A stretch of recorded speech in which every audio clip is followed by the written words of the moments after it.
This show may contain explicit language and/or spoilers.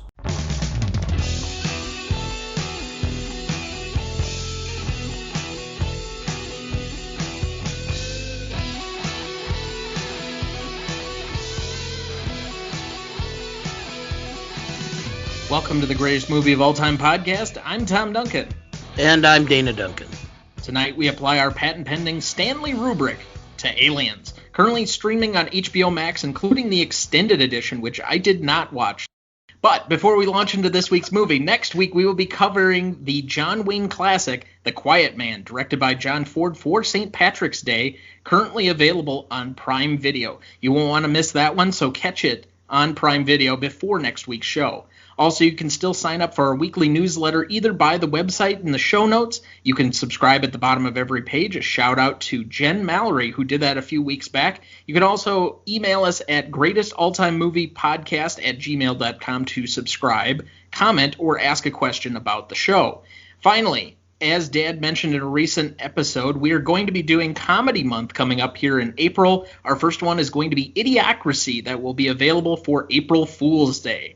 Then we are covering Caddyshack in time for the Masters, the golf tournament, in case you're in the international audience, or just somebody who doesn't follow golf, which is probably about 95% of our audience. Followed by Anchorman, Dodgeball, The True Underdog Story is our last one up for the month. So if you're a fan of comedies, this April is for you. And with that, we welcome back our returning guest and friend, the host of the Recruiting Hell podcast, and a professional podcast producer now at Sweet Fish Media, the man, the myth, the legend, Robb Conlon.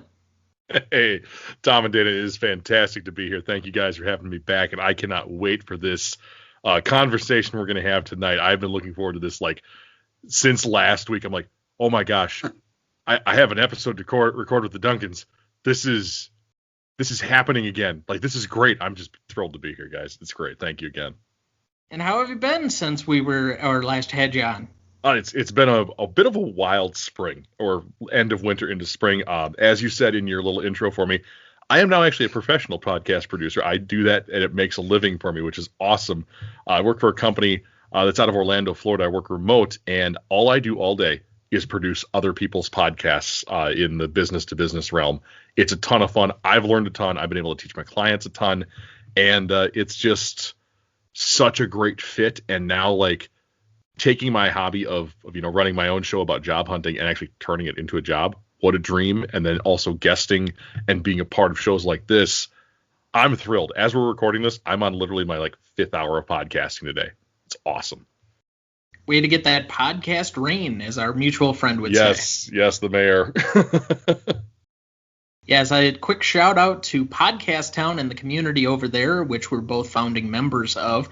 If you'd like to join that, it is community.podcasttown.net. All right. So it has been a while since we had you on to cover the original Alien franchise, and this journey with you started last July when you asked me the question, Alien versus Aliens, where do you stand? So are you ready for me to finally answer the question of that debate? I certainly am, sir. Absolutely. Dad, I can say for myself, I had no relationship to these movies in advance of the show.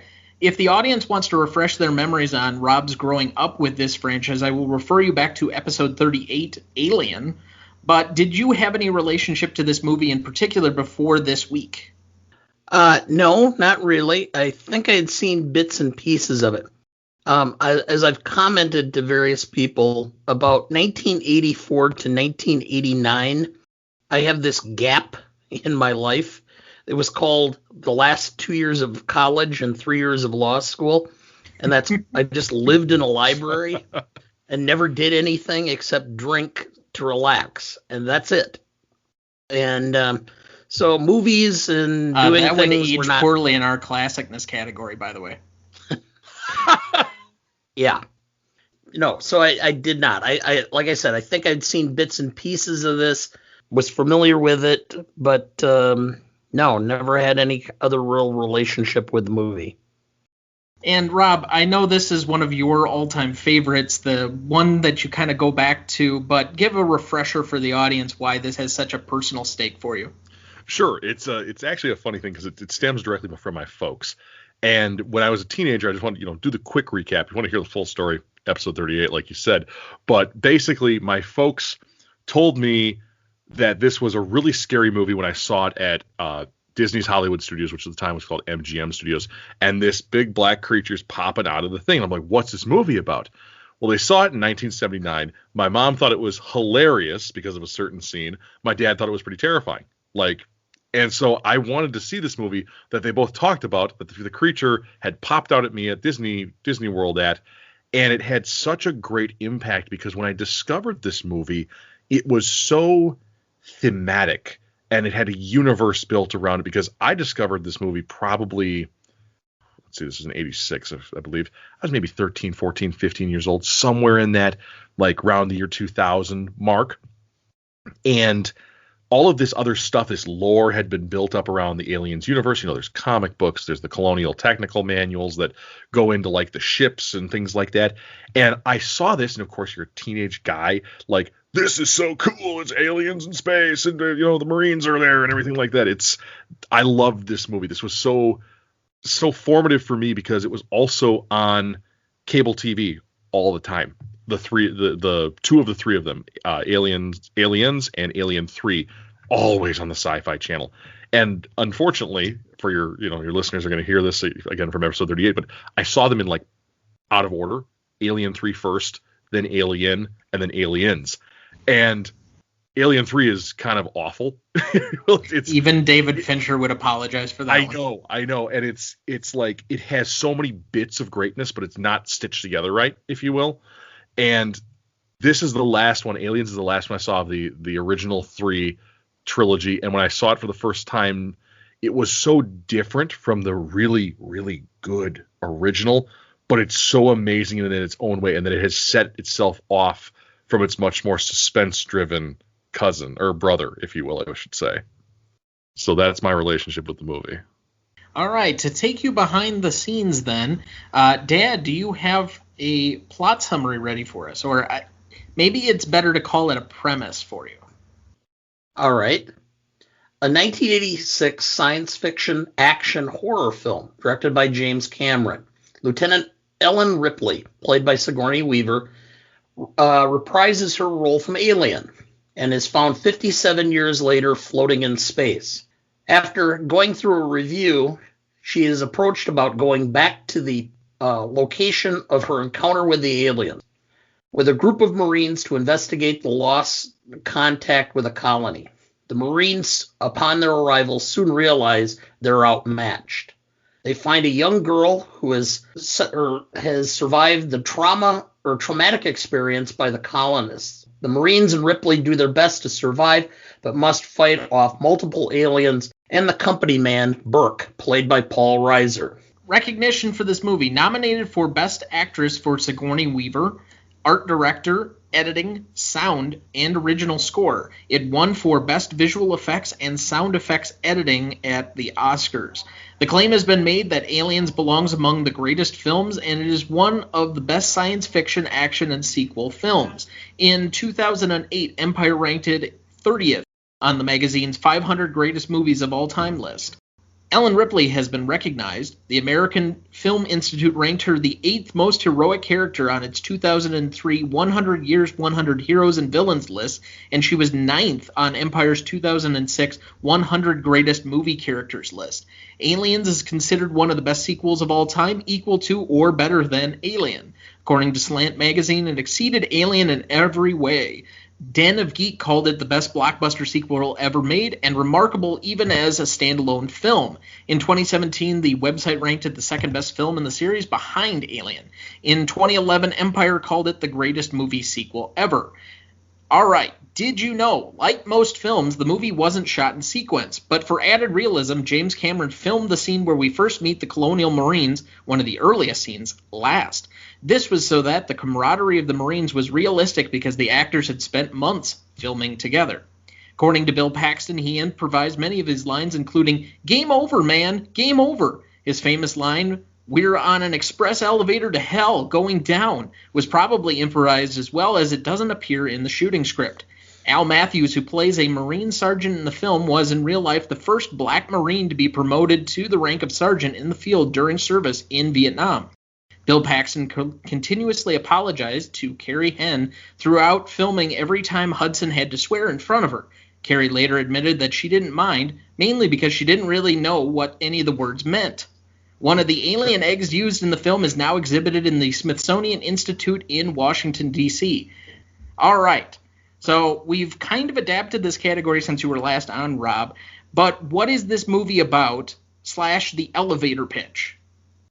I think it's the elevator pitch for this movie is that you have something that you know is a powerful force, and it's going up against something it has no idea of what it's against. These Marines are coming in to Hadley's Hope, and they're going in guns blazing, but they are so horrifically outmatched that watching them survive is the adventure in this movie. And I really think that if you want to see a very visceral, a very engaging movie, this is the one to really look into when it comes to watching some folks who thought they were going to win. Not quite that case. Dad, how would you elevator pitch this movie? Return to the scene of the previous crime. Going back to yet again try to bring these creatures back. I mean, the villain in this whole thing is Burke, and he's yet again trying to bring these creatures back for the company to make a profit off of them, and it ultimately is the demise of multiple lives. For me, I focused on a different aspect in order to do my elevator pitch. It's the last survivor of the Nostromo going back to save the last survivor of the colony. All of the action and the emotion, especially in the last part of the movie, revolves around Ripley's connection to Newt. And yes, ultimately that has to do with they're both the last survivors of something incredibly tragic and horrifying. Good point. All right. So let's move right into best performance. Dad, who did you have down? Sigourney Weaver. I thought she yet again held the entire cast together. She was the center. She pretty much was the only actor who was able to stand against the aliens themselves, because ultimately the aliens are in and of themselves a character. It was almost like you were just waiting for the next tragedy to happen to the Marines and to the crew. But somehow you knew as long as she was there, she was going to ultimately prevail. I had no faith in the Marines. I had every faith in her. And I think that's a great level of skill by her, doing a performance that was both vulnerable and yet strong at the same time. I also had down Weaver, but who did you have, Rob? I went with Carrie Henn, who played Newt, because terror, timidity, and the need for Ripley / mom from a little girl who had only one movie role. This was her only role in her career. And I really think she played this terrified little girl who has seen, I mean, some of the freakiest shit the universe has to throw at. Like, if you or I saw that stuff, man, we would be just losing our straight up minds. And she plays it like this little kid that has been so resilient, and she really wants to reach out to, like, mom. She needs an adult. She needs somebody to love her and care for her and protect her from these monsters that are running around. And she finds it in Weaver. And I really think that the bond between those two actresses, especially from Carrie's side, is possibly the best performance in the movie. All right. So best secondary performance, I had James Cameron.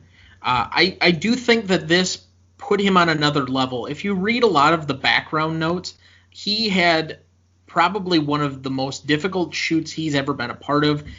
He famously said that he loved Pinewood Studios only enough to the point that he could leave it, and he has never gone back since because he was filming in England.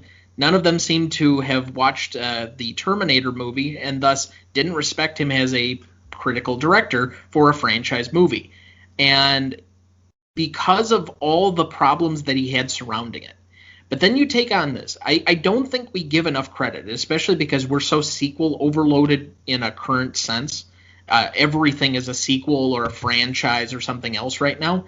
How incredibly difficult it is to build on an original concept, especially one that didn't go in with the idea that it was going to ever be sequelized or franchised.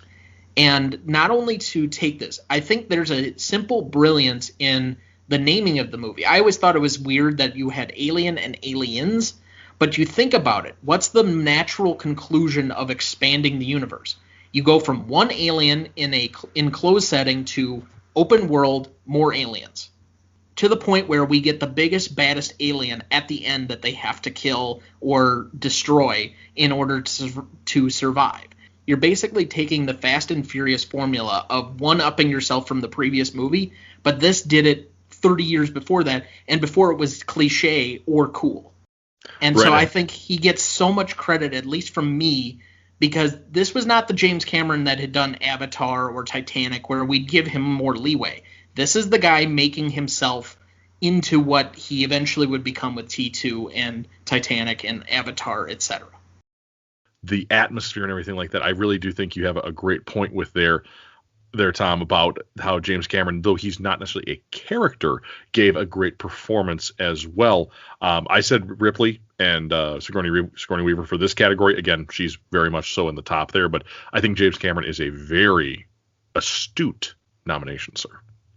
All right. Dad, who did you have down as best secondary? Cameron. And this is why it's a little different than yours. Okay. When watching this is 35 years old. And the direction and the CGI and everything about this looked good yet 35 years later. The fact that the director could tie everything together and make it believable in 4K, which is what I was watching it in. Oh, wow. And make it look good. And still 35 years later do it was I think that's a sign of brilliance, of forethought of where things will be instead of just doing them as they were at that time. I think he foreshadowed the fact that he was going to be able to do things on cutting edge of technology that other directors were going to have to catch up to him to do. But you think back on our first overall episode, we had a long discussion on how poorly the special effects at the end of Raiders of the Lost Ark looked when they get those ghosts coming out of the Ark of the Covenant, and how wonky they are in 2021, 30, 40 years later. And this, I would agree, has not aged poorly at all. The practical effects, the sets, the rest of it somehow still holds up, and so that will come around in our classicness score, at least for me. So you don't like melting wax dummies in Raiders of the Lost Ark?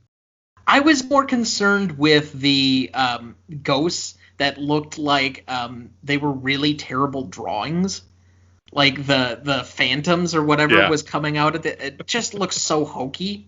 Like, everything else about that movie is fine as far as I'm concerned. Spielberg has always done well with the practical effects.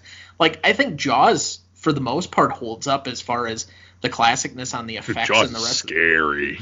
But let me interject an anecdote. I happened to be at NBC Studios in Rockefeller Center at 30 Rock when they were converting over from analog television to HD.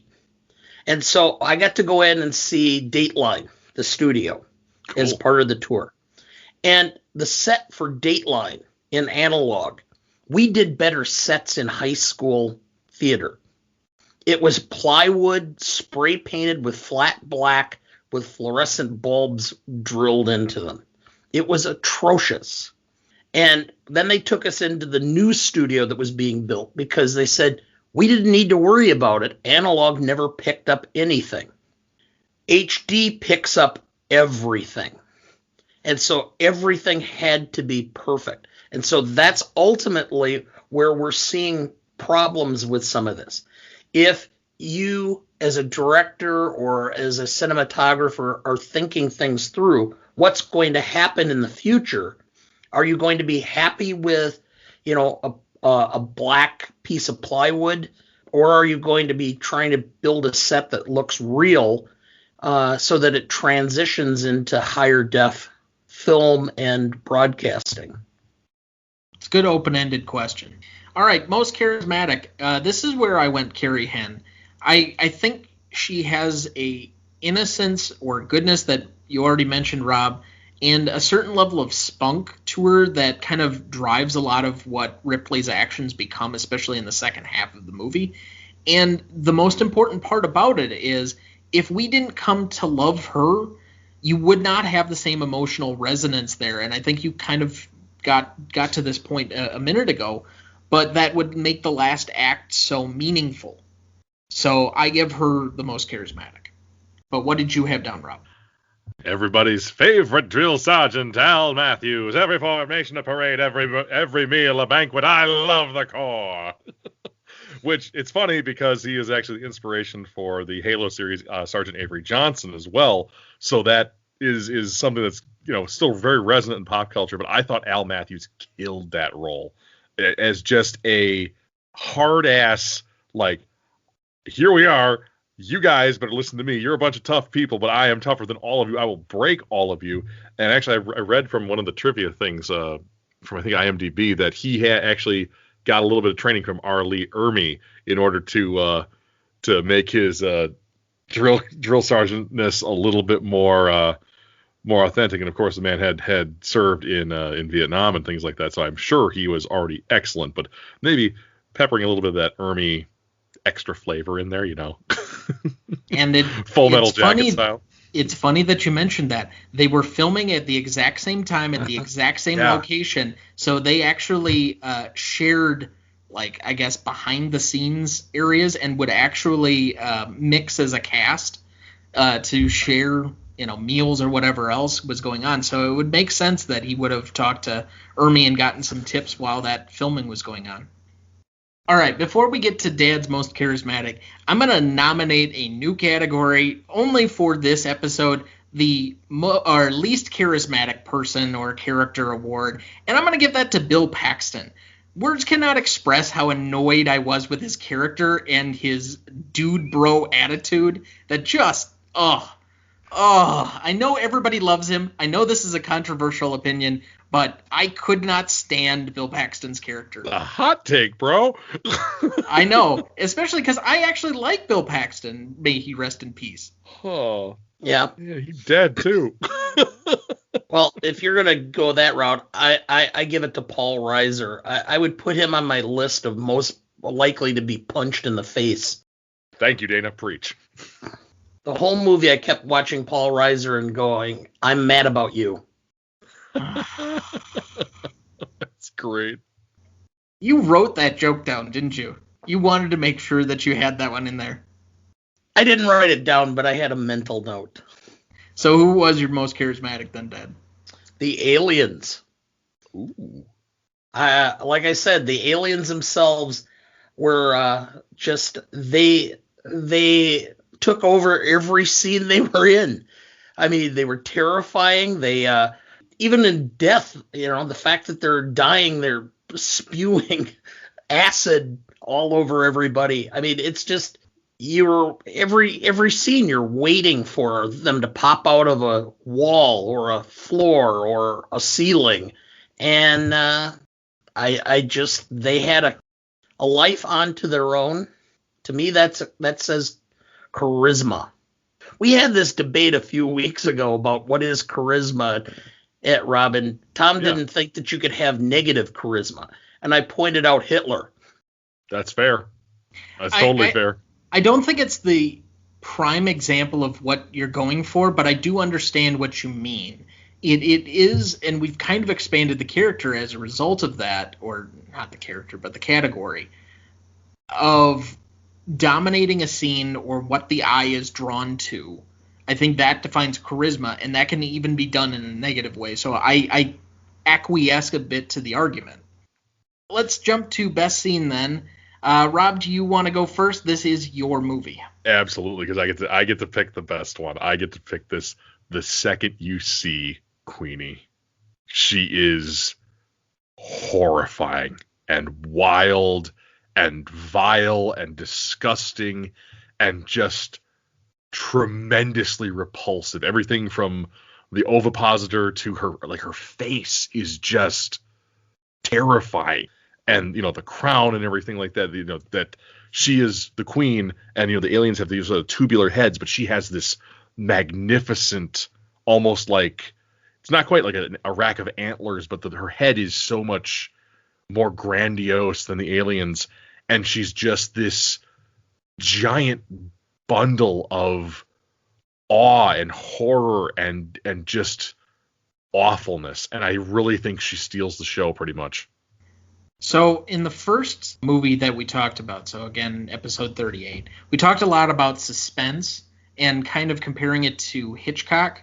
There aren't a lot of huge, really slow-played suspense moments like the original one, right, save for this one thing. When all yeah. of a sudden you pan back and all the eggs are there, that she's somehow run into these, and that was literally, you start turning around and you realize what's going to happen. And that was when I audibly said, "Oh, fuck." That's great. Because it is, I mean, that scene is so grotesque. Like, if you've not seen anything like that before or anything resembling it before, it's mind-blowing how realistic she is almost. And Dana, this is back to your point of stuff looking really good in HD, because as far as I'm concerned, every time I watch that thing is breathing and living and crawling around on my TV. It's awful. I could handle it up to this point. It was after that moment I'm like, this would creep me out if not for, I've seen a lot of grotesque things already, and I know kind of where this is heading. Like, if I was an 8-year-old kid, a 10-year-old kid, whatever, I would not sleep for weeks. That scene is just, ugh. It's almost, in the 35 years since the movie's been made, there's been so much other, like Fangoria, these gore fest movies, where people are split apart and things like that. And, we see weird aliens and things along those lines. But this was almost one of the first. I would have to say, yes, we talk about the original Alien, where it's the first Alien where it's not looking, sort of 50s sci-fi, oh, it's the creepy alien that's going to come get you, or the Blob. But it's one of those things where she is such an original creation that I think that it really adds something to this movie of just a grotesqueness that is so amazing. Yes, this was a great scene and whatever, but to some extent I was prepared for it because I've been in the birthing room 3 times. So what's your first nominee? The scene where where Burke is continuing to lock Ripley out and trying to prevent or cause her to die so that he can try to manipulate getting back with one of the aliens. And then ultimately the cheering moment when the alien gets him. Those are really kind of 2 different scenes, though. But it's one continuous aspect. First, when when Ripley and Newt are trapped in the room and trying to get out, and the alien is in there, and Burke did that, caused that problem, and then the try to escape. It seems like it's more or less tied. It's 2 scenes, but it's tied, and it's one long time where Burke is pulling his shenanigans. All right, so my first one. I don't usually go with the first. I try and save the best for last, but I'm going to go with Meeting the Marines. I think there was a jovialness to trying to introduce the characters, but they do it very subtly through how they're acting as opposed to explaining. They don't do that. Like, I know that some people have named it the file scene. Like, that would be the normal trope in a modern movie where you'd get like a computer screen and everybody's bio. And so, okay, this characteristic is here, and this guy is terrifying because he came from this background, and most of the time that's just cliche and uninteresting. They did a lot better world building by showing you them in the natural state or environment, interacting with each other. Again, we take back to the Did You Know, and Cameron doing it last so that there's a camaraderie element to it. I just enjoyed the craftsmanship of setting up exactly how these people interacted. So when they were a squad, that there was some meaningfulness behind it. All right. Rob, I think it's your turn. If I have to pick another one that's kind of my favorite, it's when, well, actually not my favorite, but the best scene. I really like when they're grilling Ripley at the beginning, when she's in and like the Weyland-Yutani execs and everything are there, and she's trying to deal with the culture shock of being frozen in space for 57 years and realizing that her daughter is dead and that everybody she probably knew is dead.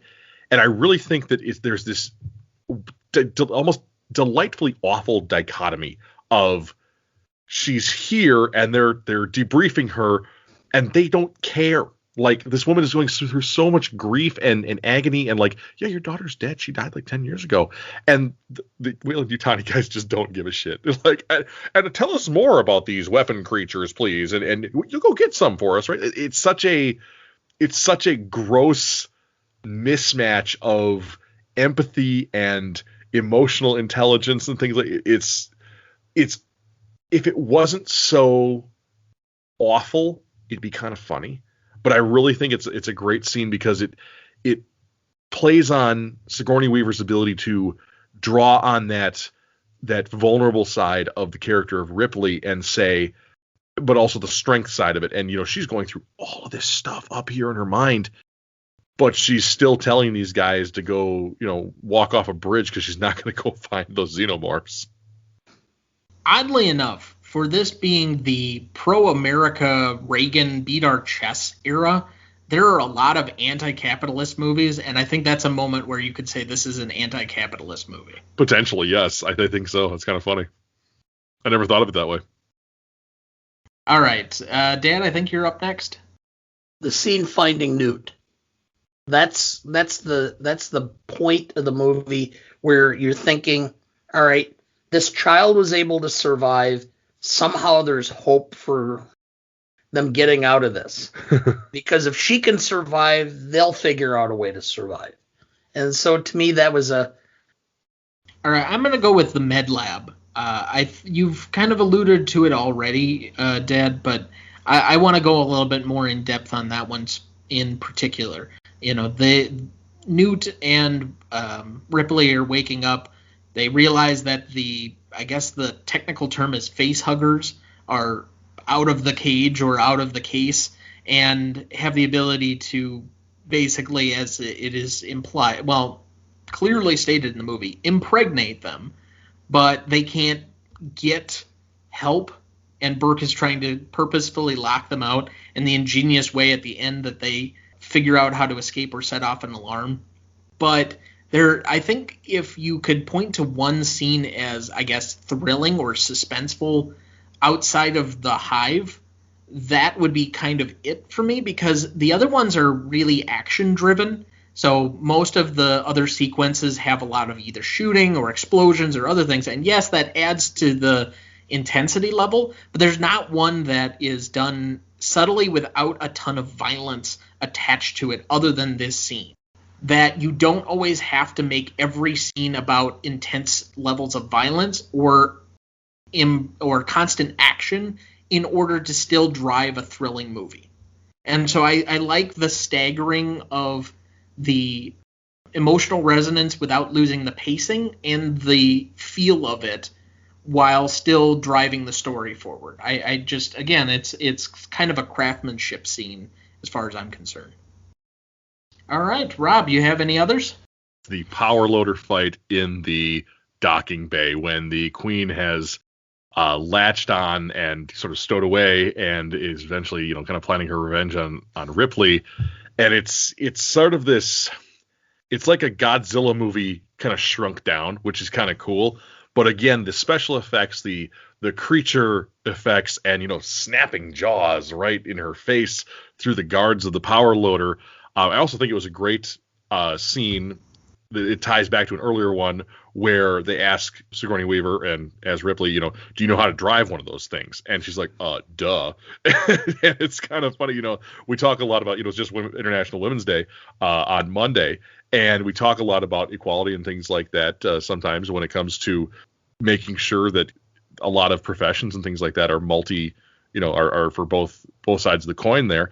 And I think that seeing Sigourney Weaver kick some ass against this monster alien with some power armor basically was a really great scene. And again, the creature effects, the ability to take this thing that is a puppet and make it do realistic combat with a this power loader that again is this giant suit prop.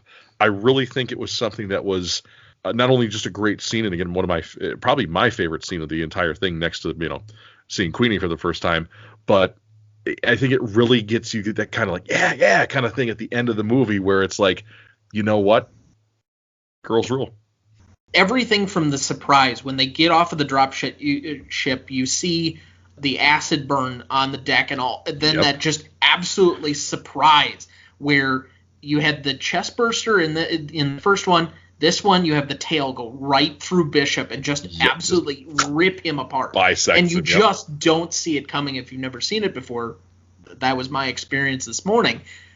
And then even down to what may be for a lot of people the most indelible moment, get away from her, you bitch. You got it, man. And that such a great line. You don't even think, honestly, to me, it doesn't even feel like it's a girl empowerment. It's just a badass action character that's just stepping into the limelight and, all right, I'm taking you on full force and you're not going to win, type of thing. I'm protecting. I'm going to beat the shit out of you. It's time to go. Let's rumble. Dad, do you have any more? No, I really don't. There were a lot of other scenes that I liked that I thought were good, but not really that I want to get into, I guess. All right, so Rob, you already had your favorite. Dad, what was your favorite scene? The Queen and the egg laying. I just really thought that was great. They foreshadowed it earlier, like where these eggs are coming from, and then all of a sudden now you find out. And it's visually just, you're like almost like slack-jawed. Wow. For me, the favorite was it's the final battle. I think it's the epic conclusion. And while I may have a few unanswerable or open-ended questions that we're going to ask at the end, there are some problems with the science, clearly.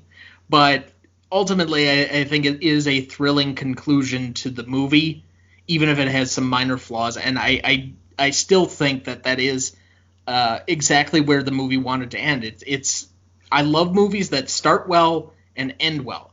And I would say this had a bit of a slow start because it has to transition away from the original and give you a place, even though I can enjoy the craftsmanship. But this had a fairly fitting ending for especially everywhere that it was driving to that point. Rob, most indelible moment. I think it's when they realize that they're screwed. Game over, man. Game over. I think that is it could almost be the tagline for the movie, almost. But it's one of those things where the characters have the realization that we're not in Kansas anymore, if you will, and there's a big problem and we're all going to die. Like, we are outgunned, we are outmatched, we don't have the numbers, we don't have anything to our advantage here. We have to run for our lives. It certainly could be the tagline of every video game series that has been developed off of this. Yeah, no kidding. They suck. All right, Dad, your most indelible moment. I think it's still the last scene, or the scene that I thought was my favorite, which is the egg laying, because that's the scene that I'm going to take. I mean, the climax. Yes, I'll remember that, but just the seeing of the queen with the eggs, and to me, that's a scene that I'll remember for a long time. Yeah. I think I need to maybe change the wording of this category because of how I've done it lately, but I think of it almost more as most indelible as opposed to most indelible moment, because I picked the Queen Xenomorph. I think that as a character is the thing that sticks out to me, because it's not necessarily one particular moment or scene. It's just the overall of her just thrashing, chasing down that final sequence, the hive, everything from when she comes on until she is propelled through the airlock. Spoilers for anyone who has been following up to this point, but I would have hoped you would have watched the movie already. Everything about it is indelible to me as the thing that sticks out. Before we get into best lines, we'll take a quick break for one of our sponsors and be right back. And now I want to tell you about Anchor. If you haven't heard about Anchor, it's the easiest way to make a podcast. Let me explain. It gives you smart creation tools that allow you to record and edit your podcast right from your phone, tablet, or computer, and helps you distribute them to all the major platforms like Apple Podcasts, Google, Spotify, and more.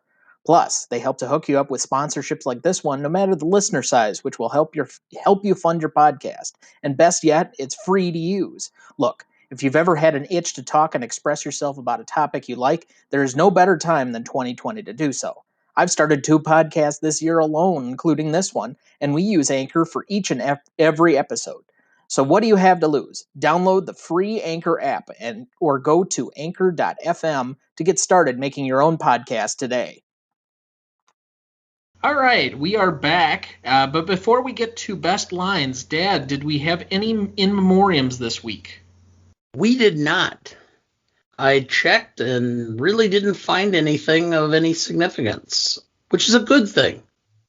I just wanted to mention, don't tempt fate, because we're recording this the day before the 1-year anniversary of Tom Hanks announcing he had COVID, so things can change very, very quickly. Let's not try and go there if we can. But at least for this week, thankfully, nobody that we have a relationship with on screen has passed away. So let's move on to best lines. Rob, again, I will defer to you. This is your film. Gotcha. Best line, and probably one of the creepiest ones in the movie. They come at night, mostly.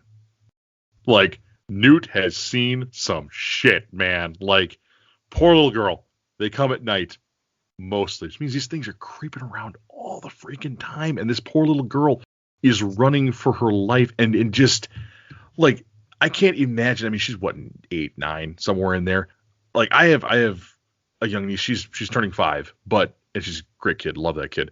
But like, I can't imagine her being like 3 or 4 years older and then just being placed in this situation where she's never safe. And I think that They Come at Night mostly really illustrates that this poor girl has been living in this situation for months, where it could be any moment that one of these things just pops out and grabs her and eats her, or does worse. Like, I really think it encapsulates the horror aspect of the film perfectly.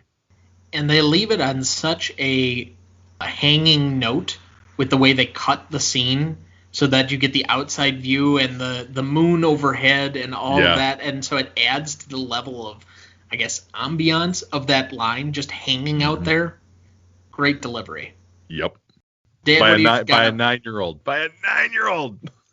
During the debriefing, Ripley, did IQs just drop sharply while I was away? I put that in funniest lines. It's a good candidate for funniest. I like it too, though. Dad won't appreciate this one, but Carter Burke, I made a bad call. Rob, you're up. I think you have to. I don't want to go so much with like the game over, man, because I think it has its place, but I don't think it's one of the best. If I have to go back, it's probably back to Al Matthews with his expounding upon the glory of the Colonial Marines.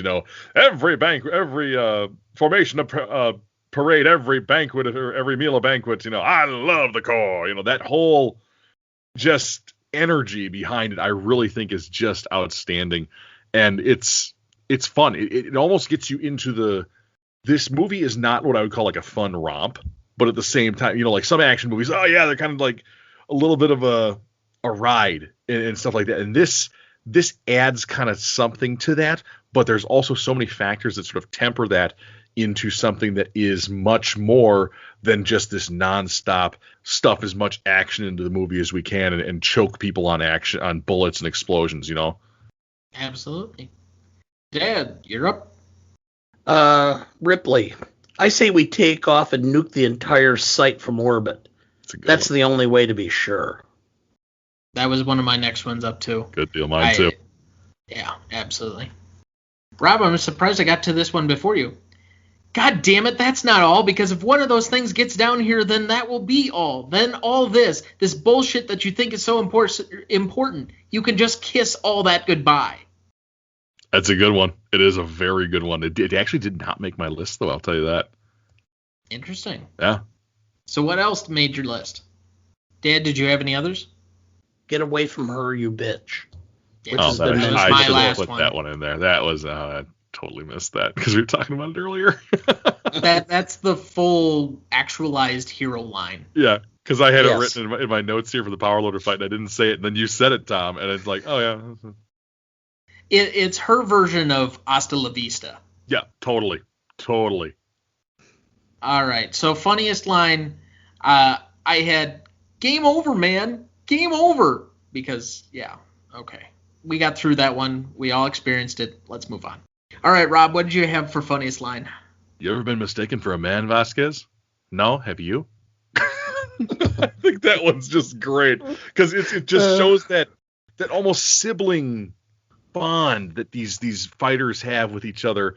And of course, Vasquez being another very strong feminine character, she's walking around with one of those smart guns on her. And apparently, I looked in the show notes for show notes. I produced too many podcasts. I looked in the trivia notes for this, and apparently those were camera rigs with 30-pound prop guns on them, and the actors had to be actually strapped into these things every day because they were so dang heavy, 70-pound gun rig, crazy. And again, the actress who plays Vasquez, she's not a strapping human being or individual, but I think she played up this badass Marine that could hang with her male counterparts really well, and didn't take any shit from them or brook any arguments from most of them. All right, Dad, do you have any funniest lines? The one I said earlier, did IQs drop sharply while I was away? I want to say that line so many times when I'm in a hearing, or when I'm at a political meeting, or when I am having an extended family dinner. All right, so I only had one other nominee. Mm-hmm. I don't know if you've been keeping up on current events, but we just got our asses kicked, pal. You've completed my list with that, sir. Ted, did you have any others? No. All right, so let's move into the Stanley rubric, gentlemen. First one up, Legacy. Rob, I defer to you again. Sure. Where do you want to start? I think that this has a tremendous legacy. This movie is... I'm going to go with a 9.5 because for the past 35 years, people have thought about this as the quintessential action movie. If you think about the 1980s, what are the movies that come to mind? It's Terminator, it's Predator, and it's this one. And that's... each of them is an action movie in its own right, but this one is the truly almost pure blood action movie. It is, Predator sort of has those slow scenes, and Terminator 2 or Terminator original has that, exposition and things like that. Sorry, Terminator 2 is the 90s. But this is the only, I think, thoroughbred, 100% well done, amazing Oscar-winning action movie of the 1980s because it is so... It's so influential even to today. I mean, you see it in video game franchises today. As I mentioned earlier, the Halo series has a ton of influence from Aliens. The Metroid series for Nintendo also has a ton because Metroids are basically Alien. That's the thing. And even in one of the games, you run into a Queen Metroid. It's the legacy of this movie that has built over the past 35 years has survived, thrived, and dare I say, laid eggs in pop culture. I don't think it's a coincidence that two of the movies that you mentioned featured Arnold Schwarzenegger. Two of them were directed by James Cameron, and all three of them killed Bill Paxton. Yeah, that's a good trivia question. Who's the only actor to have been killed by a Terminator, a Predator, and an Alien? And it's Bill Paxton. That is so great. Yeah, I remember seeing that. I had down a 9.5 as well. I couldn't decide between a 9 or a 10, so I simply just split the difference. Yep. But this created a franchise. I don't think you would have said that from the first movie because they weren't in franchise mode yet. This really expanded the universe. And I think a lot of the reading I've done on this, and it kind of surprises me how little I knew about the series or connection I felt to it by the testimonials of how many people think this is an important sequel to the history of sequels.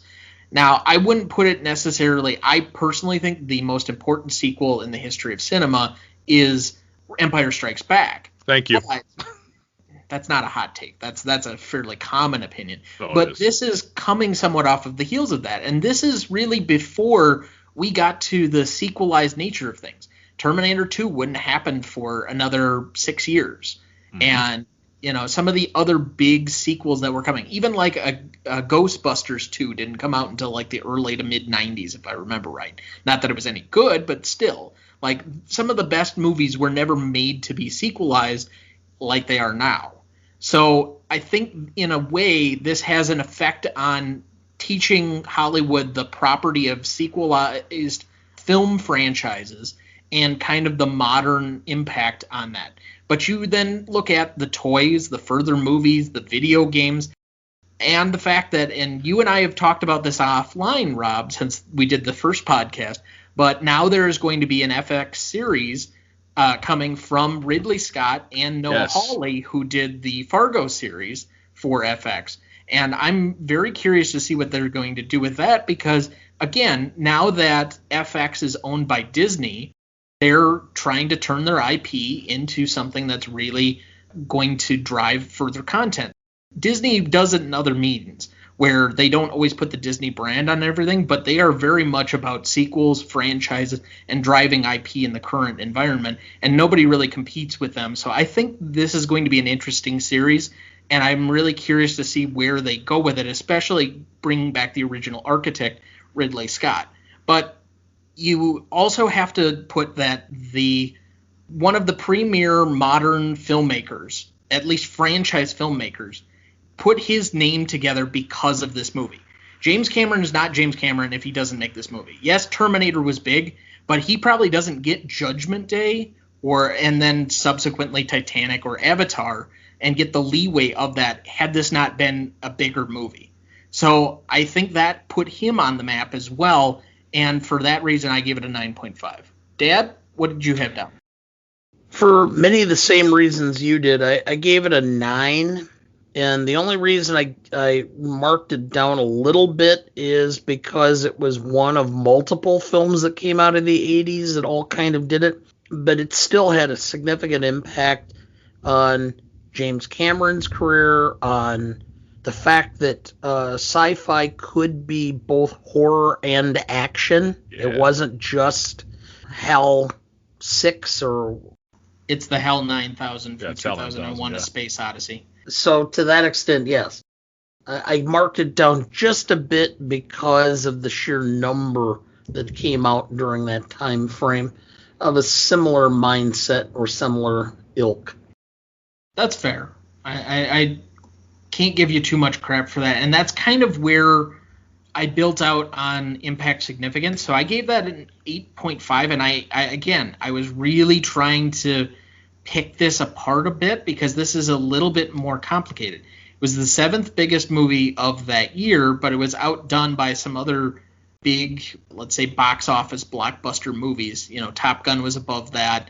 Ferris Bueller, I believe, was above that. So it wasn't like it was the movie. Yes, it was at number 1 during the middle of the summer and for at least 4 to 5 weeks. So I can't put too much on it from a box office standpoint. It also, again, helped elevate Cameron, but he didn't make T2 until more than the 5-year period that we normally associate with impact significance. He made another movie that I honestly had never even heard of, so I can't even put it on that level. And it was innovative in a lot of other ways. So score, you can see the score through line in a lot of other late 80s action movies. It affected a lot of the actions, it affected any of the writing and depiction of aliens against a soldier crew that we now find kind of cliche and redone to death. And again, it made sequels more of a possibility, especially after we already had Empire to draw back on. Now we have another successful sequel to build a franchise upon. I think all of those factor into it, but I went with an 8.5. Rob, what did you have down? Yeah, and for a lot of the same reasons you did, Tom, I think that there's a lot of significance from this movie, not only the short term, but also, again, sort of long term, as we discussed in the legacy portion. I give it a 9. I give it a 9 on this because you're right. It is one of the first truly successful sci-fi sequels aside from Empire Strikes Back. And it, again, shows that sequelization. But I think the real impact is that it showed that you could do horror really well when mixed with action. And you could do it so that these practical special effects that you use are so whoa that people do a double take, and it's the indelible moment of the movie where you see the Queen alien and she's grosser than anything you've ever seen. She's mind-blowingly awful. And honestly, I don't think that for like size of puppetry, I would challenge us to find a movie in the past 35 years that has used as significant practical effects, aside from maybe Jurassic Park, to model monsters. I have a hard time coming up with one. Yeah. I'm trying to think off the top of my head. When you put that last part, like there are some very good practical effects movies that are big action set pieces. Frankly, I think that's basically what Christopher Nolan has built the last, 15 years of his career on. But I can't say that there are quote unquote monster movies that are purely practical and not CGI. Right. And that's the thing, I think, is that this movie came out at the perfect time when if you needed special effects, they needed to be legit special effects. You couldn't rely on a computer to process and post-process, because then you get Alien 3 and it looks like garbage because the technology hadn't caught up with what it needed to do. If you had a rotoscoped alien on there crawling on the ceiling looking like a dog, and that just didn't, you can tell it's CGI. Like Dana, as you mentioned earlier, you can look at this movie in 4K and it looks like it was made today. I mean, to be fair also, I don't know how many other quote unquote monster movies you have though. That's the one thing. So if there were more of them, I think somebody would have figured out how to do it. Like, again, if Nolan or I'm trying to think of some of the other great practical effects directors that you did. Like if Spielberg decided to do one, and you said Jurassic Park, that has the ability to do it, or that might be able to get the permission and budgeting to do it, that you may be able to play on it. It's just I don't know if the appetite is there because they got kind of cliche. Yeah, and I think maybe that's a challenge to your listeners, is if there is a late 80s to early mid 90s movie that you think trumps the special effects in Aliens, send it in. Let us know. Tom will relay it to me, but I think it'd be great to have a little bit of feedback on that, because I'm curious. I'm really curious because I don't know. Before I lose too much of the thread, Dad, what did you have down for impact significance? I had an 8. And the reason, and again, I have to come at this from my point of view, which is at the time it was discussed, but it was not like, oh my God, you've got to go and see this among my friends and people that I associated with. In fact, I think most of the people that I knew who saw it on HBO when it came out a couple years later. That's my memory of it. I didn't see it. I didn't have a big impact. I did go to movies at that time. I saw Full Metal Jacket that year. So there were a few films that were more well known and that I went and made a purposeful provision to go see. And this was not necessarily on my list for that. So I marked it down. But yeah, I do know that it had a significant following among a certain group. When I was at Beloit College, which is my alma mater, the dorm I was in had the Beloit Science Fiction and Fantasy Club. So it was not uncommon for me to walk out of my dorm after lunch and see two guys standing in chainmail having a duel with fake swords. Nobody does that on lunch anymore? No. Not when we're not allowed outside, I'm going to put Rob. my sword away. Yeah. Anyway, so I do know that group, because they were in my dorm and I knew a lot of them and got to be friends with some of them. This was an impactful movie for them, but I think it did not have as broad a range of impact as other movies released in the 1980s or 1986. So I marked it down a bit for that. So let's come back to you right away, Dad. What did you have down for novelty? I originally thought of this solely as a sci-fi horror film. And then I thought about it as an action film. Then I thought about it again as a horror film.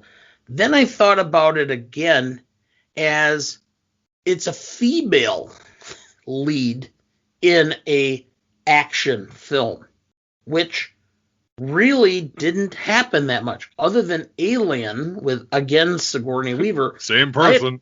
I had a hard time thinking of another film where a female lead was the badass.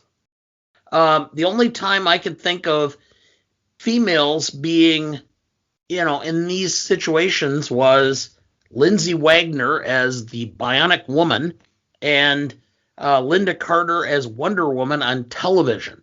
I couldn't think offhand of films where a female was the lead and the person that was the badass in the film. The only exception I might provide is, ironically enough, another James Cameron venture, and that would be Sarah Connor from Terminator, although I would decidedly say that she's much more heroic and less the bystander in Judgment Day than she is in the original, where she's just kind of running around and she's not really the badass per se, but that might be one where somebody might pick at you a little bit. Well, so just from the female standpoint of this, I marked it up a little higher than I originally did, which is I came up with an 8 accordingly, because of the fact that Sigourney Weaver ended up becoming a hero in this film specifically, and really kind of put women in a position where they could be looked at as the true heroic character in a film.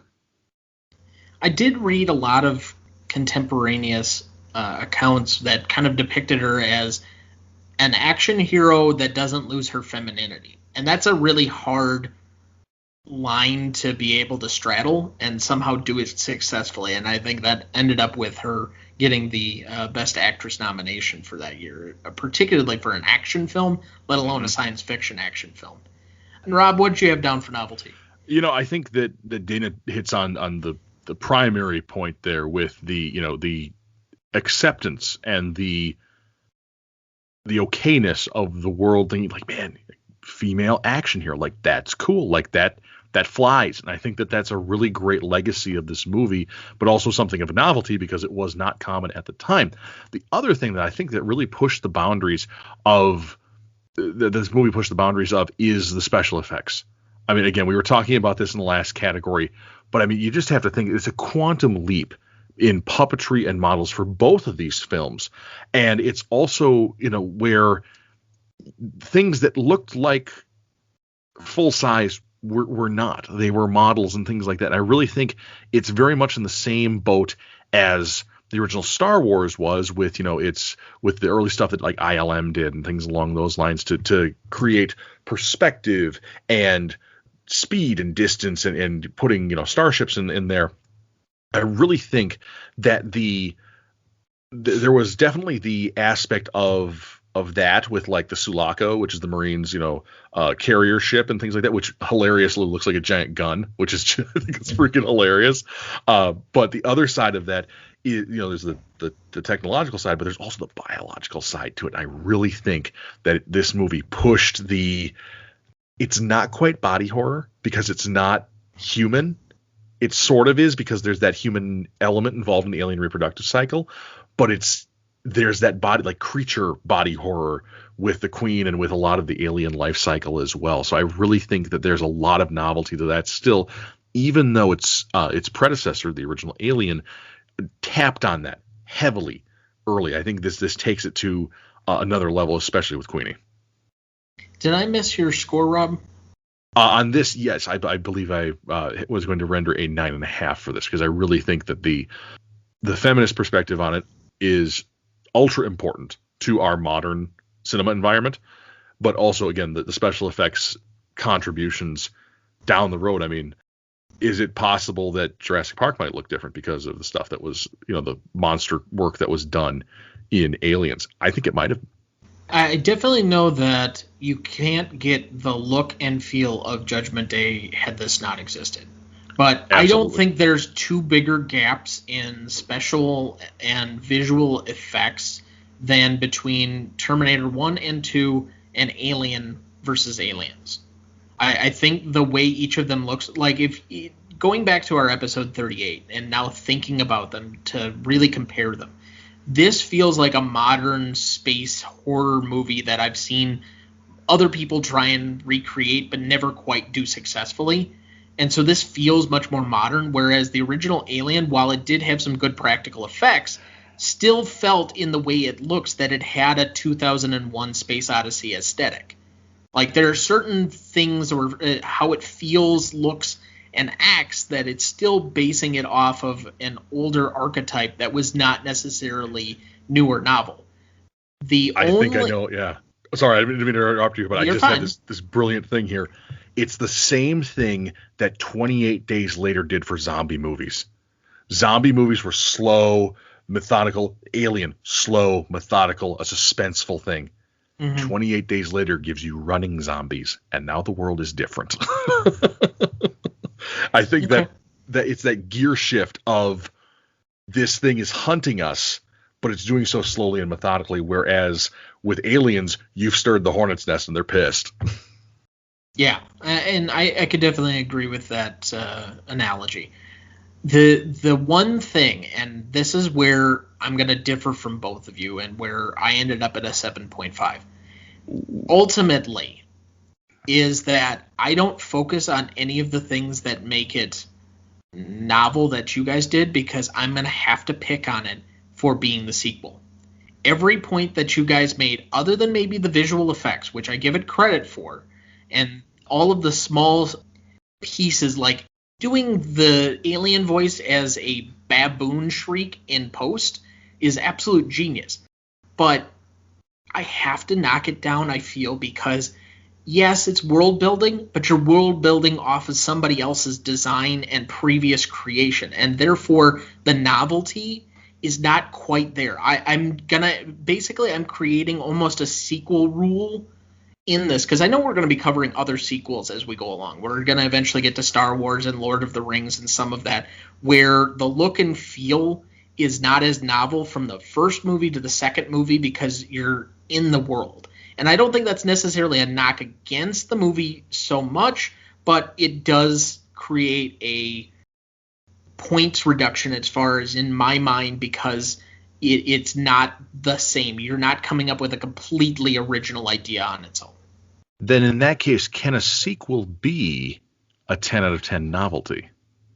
In my mind, is it handicapped probably in that way? Not. Ooh. Unless it does something completely different where so the one aspect, and this is where I would say, and again, maybe I might be a little bit lower in how I'm arguing this.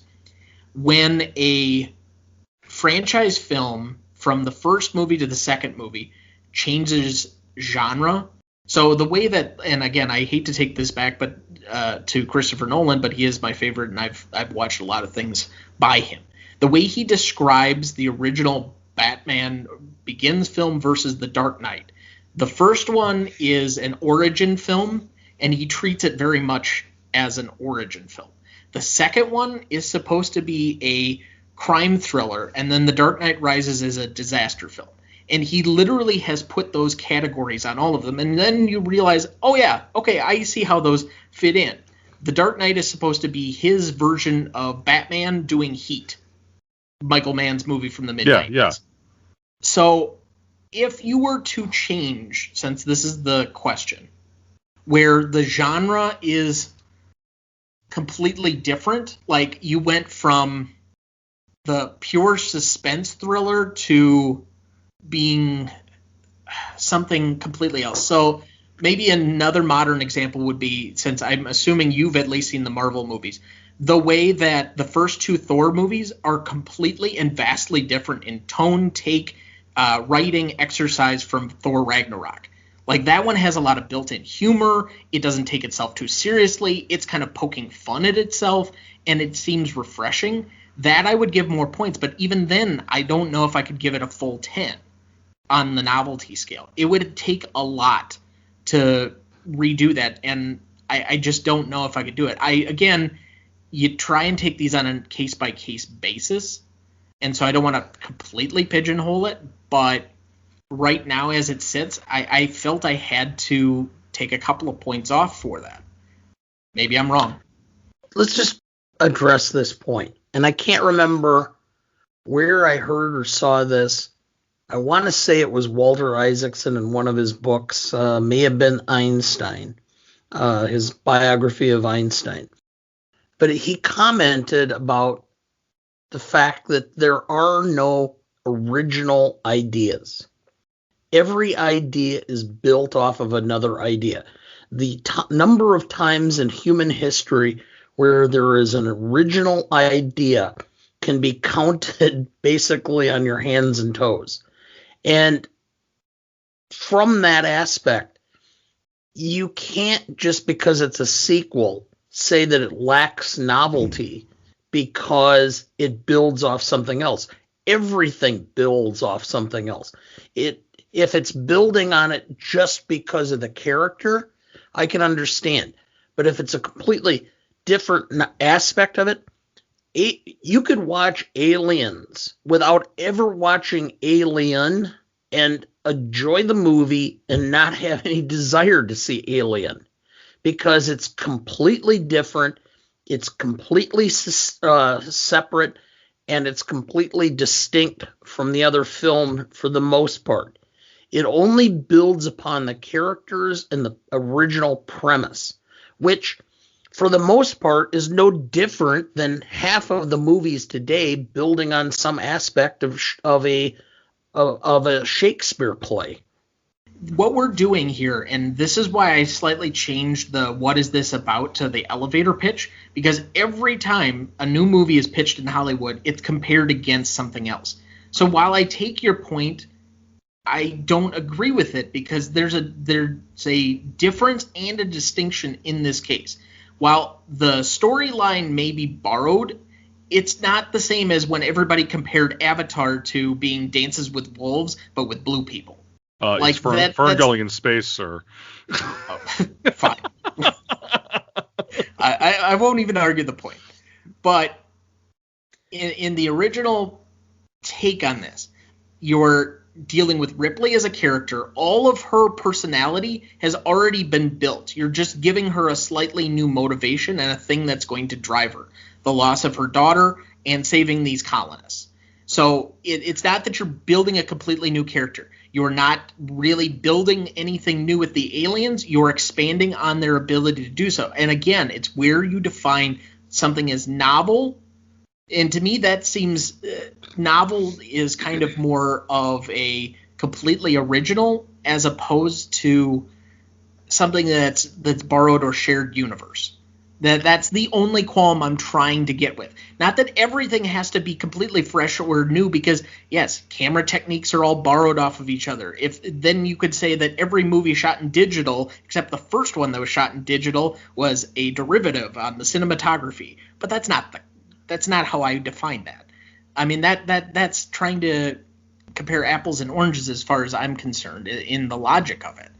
I'm just trying to say anything that's in a shared universe where you're not the original creator of the universe, while you may expand upon it, I'm still going to knock you points because it's a shared universe, even if you expand on it, because you don't have the full essence of creation.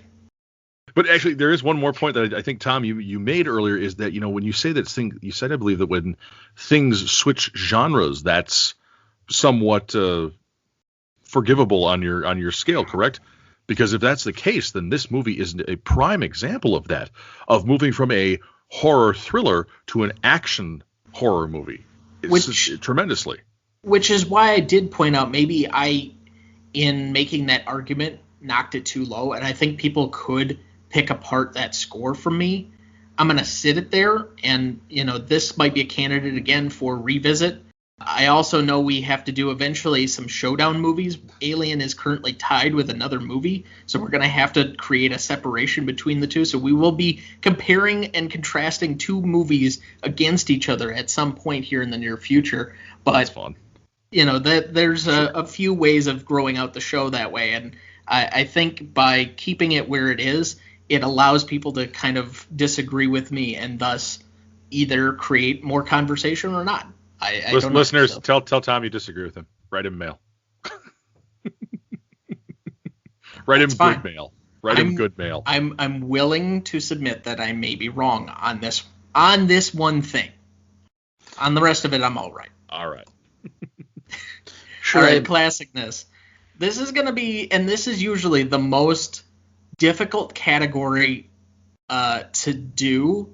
So I'm going to try and go point by point by point. Okay. And see where you guys maybe end up or don't end up. I started off and I'm like, is there anything cringy in this? No, not really. And I really kind of had to think about it for a while before I came up with one thing. The only thing, and even in a movie where you have Marines and there's offhanded remarks and different things, the only thing I could say is that you might make an argument. Might. And I think this is going to grow in maybe sensitivity over the next few years as we're still trying to figure out how we collectively treat trans people. But the comment about have you ever mistaken me for a man or that sort of thing could maybe age poorly as we have that conversation. Right now, I don't have too much of an issue with it. And that's from a place of privilege as a white man. But I that's the only thing I could find as far as a cringy moment where you could put in the cancel culture lens. 2, jokes. This movie wasn't necessarily funny, but it didn't have any jokes that somehow aged poorly because the comedy specter has moved on from us, or that just weren't funny anymore as far as that. Again, when we look at the visual effects, we said that those had aged well. So right now you'd say this thing has full points almost completely, maybe a half point or a point taken off, and you come about it. And I again had a difficult time trying to place an exact score on this one. The only thing, as far as I'm concerned, that did not play well, and again, maybe you take off that half a point for the cringiness, or maybe another half point here or there. I gave it a full point off because I just didn't like Bill Paxton's character because I thought he was so dude bro. So I went with an 8.5. Okay. Yes, I also had 8.5, and what I reduced it by is a couple of things. One, I do note the same points you do, but the one that stuck out to me is you couldn't just have a female badass winning. You had to bring in motherhood. You had to bring that in.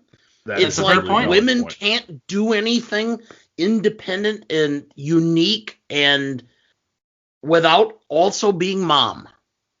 And or doing it in or because of that drive, that maternal instinct. Yeah. Yeah, I get you. I completely whiffed on that one, and I honestly might have probably put it lower, but all right. Well, that's where I came with my 8.5 because I'm going, really? I mean, what aspect of Ripley's character do you find nurturing and motherly? I mean, it's only when they bring in Newt that I go, and you see somewhat the kind of the reaction or interaction such that you feel that. But you had to go that route. And to me, that was the markdown. Because it wasn't enough to just have a female lead. You had to make her into... She had to be a badass in part because it's the maternal instinct. Rob, what did you have down? You know, you guys made some excellent points that are actually making me change my score. I'm going to go for, I went from a 10. I went from a 10 because I really think that this movie is classic in the sense of it is the quintessential 80s action movie. It is aged tremendously well. Mm-hmm. There are great identifiable characters. It's a ton of fun to watch. But I think, Dana, you make an excellent point that there is the sort of, it's not an easy out, but like the tie to Ripley being mom is probably more obvious than it could be. I mean, it would have almost even been more endearing, I think, had Newt latched on to Hudson or Hicks or whatever it might be, dad instead, which I think would have been really interesting, looking at just from that father-daughter kind of relationship too. I think that would be interesting alteration to the movie. The one thing that I don't want to say I don't agree with necessarily, Tom, but I think that the joke to Vasquez is, I don't think it's aged out yet. And I think that it's a dumb, sorry, people who served in the Marine Corps. I have a bunch of Marine friends, but it's a dumbass Marine making a chauvinistic comment to another Marine. And agreed. Like I feel like sometimes we read too much. Like, well, what if Vasquez does identify as a man? Like, okay, but we're painting that on her with ourselves. We don't know. And she says with her response, have you ever been mistaken for a man before? No. So I would think that potentially she would identify as a woman or perhaps something else. But it's the quip back to her insulter there, I think gives it it's a moment of levity in the movie, which is nice, but it's also, I think it's read a little bit too much into, and even with the cancel culture movement and things like that going on right now. And again, we want to be very cautious and careful with how people feel about who they are and their sexuality. I don't think we can make the leap to painting Vasquez with any brush because we're not in her head, we're not in the actress's head, we're not in the character's head. I think it's too big of a leap to say, oh, what if she's trans? We don't know. But Rob, what did you work back from a 10 to then? I worked back to a 9.5 because again, I think that it's just such a, like, if you want to show somebody a movie that is well paced, well made, and is the quintessential action film from the last 35 years, I think you show them this. So I'm going to give you the benefit of going first on rewatchability since this is one of your favorites. This is the most subjective character. Have fun. Gotcha. No problem. And, this in episode 38, when we referenced Alien, I think I got to a 5 or a 6 on that.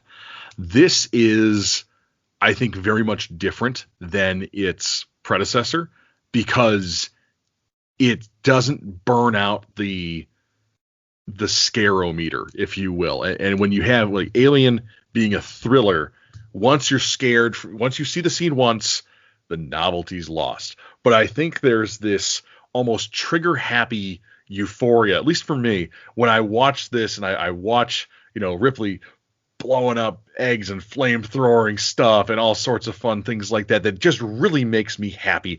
And this is so great. It's so much more watchability than its predecessor. It's a different genre, but it's set in the same universe. And I think when movies do that, it's a colossal win. It's the same reason that I watch Die Hard, my favorite Christmas movie, every single year, because it's a good movie. So what is your rewatchability score then? I want to say it's an 8. Nope. Yep. It's an 8. It really is because it's not my go-to.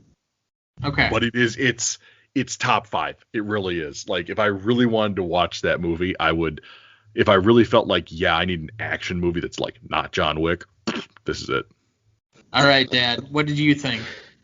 I had a 6. Unfortunately, I am not a big sci-fi horror action film person, and it was a well-done movie, something that I could watch again, and so that's why I went above the halfway mark. But I am not gonna, it may be 10 years before I would rewatch this film. If it just happened to be on and I'm sitting with somebody who enjoys this film, I'd sit and watch it with them. So, just personal taste. All right. So I feel like I need to explain a little bit before I go into this. This is Times be like 2. a little bit. No, not. Just bear with me for a second. 2. I don't want to look at the Queen Alien's fat ass anymore. 2 only applies to me if it's a Tom Green film. Oh. Okay. Pauly Shore? That's a 1. All right. No, I think I do a disservice that this is a rewatchability category when I've only seen the film once. So I think when the horrific moments that you can't time on the first watch and they're still suspenseful and you can't, or you're a little bit more horrified because you can't expect it and you're not sure what's going to be coming next, is different than the action sequences when you know exactly how it's going to end, what's going to happen, all of the things that are there, and you can anticipate it a little bit more. So the scare portion of it is a little bit dulled. And to me, the part that was the problem, because again, I don't particularly care for horror films. So this was, especially that last probably half hour, 40 minutes of the movie was pretty friggin' horrifying to me as far as watching this, and it was not necessarily the most enjoyable. I felt like the cliche person in the horror theater, just get the fuck out of there, get the fuck out of there, screaming at my television this morning. But so I feel like I would be different, and I wish I could almost revisit this if I went back and watched it, but I went with a 4. Again, the bellwether is 5. I don't care if I watch it again or not. There are some that I might not turn on because of the mood, and I think this slightly falls into that category where it's not like I'm passive. It's that I probably wouldn't go back and rewatch, but I think if I did, I might feel a little bit different and a little less horrified, making it a little bit easier for me personally to rewatch. So it makes the math a little bit simpler, though. So just to recap on the averages, we had a 9.33 for legacy. We had an 8.5 for impact significance. We had an 8.33 for novelty. We had a 8.83 for classicness and a 6 for rewatchability. And we have now added in the Google users to the Rotten Tomatoes users for audience score. Google had it at a 91%, 94% for Rotten Tomatoes, falls to a 9.25 then for our overall score. So that all adds up to a 50.24. Kind of surprised it's a little lower than I thought it would be. So in relation to the previous film, and this is our first sequel of what we've done so far, where do you think? Higher or lower than the original, if you can remember? If I remember correctly, it's lower, and it's a good chunk, if I'm not mistaken. The first film was a 51.4. Oh, maybe not. So currently, this would rank just below Taxi Driver and just ahead of American Graffiti on the current list. Good company. I certainly can't argue with that. Those are both wonderful films. All right, so finally, remaining question. I have a couple. All right, go ahead. Why the hell were they wearing camo? What, the camo is going to hide them in space? Really? That's a good point. I completely whiffed on that one. I'm like, what the hell is blue camo, and that's going to hide you? Why? Or what is? And second, how the hell did Newt survive? Everybody else who gets taken is like impregnated, and she's just stuck in a web, and you can pull her out. She's the only one who ever got taken by the aliens and actually was able to be saved. Okay, did it bother anybody else? How are they able to breathe with an open airlock? Immediately, that was the thing. I'm like, this doesn't make any sense. This whole sequence is kind of half ruined for me because I'm like questioning, dude, really? Like every other science fiction film has had the airlocks and the helmets and the suits, but somehow you could just breathe in space. Here's the other one I had, which is okay, anytime you have an egg being laid that's going to hatch, it has to be fertilized. Who the hell is fertilizing the queen? I mean, can you imagine the frickin' alien that's having sex with that thing? I wonder if it's like ants though, where you have drones. That's kind of the thought where I would think where it's that insect type reproduction where you have the queen and she's this bigger creature, but there are males that are about her, and I'm sure that probably in that horde of hundreds of aliens there were probably some of these drones, which actually I think they call the regular aliens drones in the universe. Okay. So, I'm just envisioning this incredibly obnoxious, horrific. You're envisioning a king that's yeah. on par with the queen. Yeah. Yes. I don't even need it to be on par. At this point, I'm just thinking of what xenomorph porn would be and how disgusting that could potentially be. I'll take things that I don't want to hear about ever again for 600, Alex. All right, Rob, what's your remaining questions? My remaining question is, if we go back to the colony of Hadley's Hope and the planet of LV-426, when's the next batch of colonists arrive? And when they get there, is anybody left alive? And I'll let you figure out who anybody might be. Like, Weyland Yutani is just going to package up another box of colonists and drop them on that thing. Wherever there's money to be made.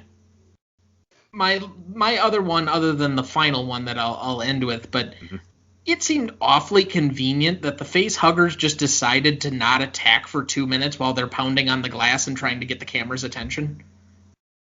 That's a good point.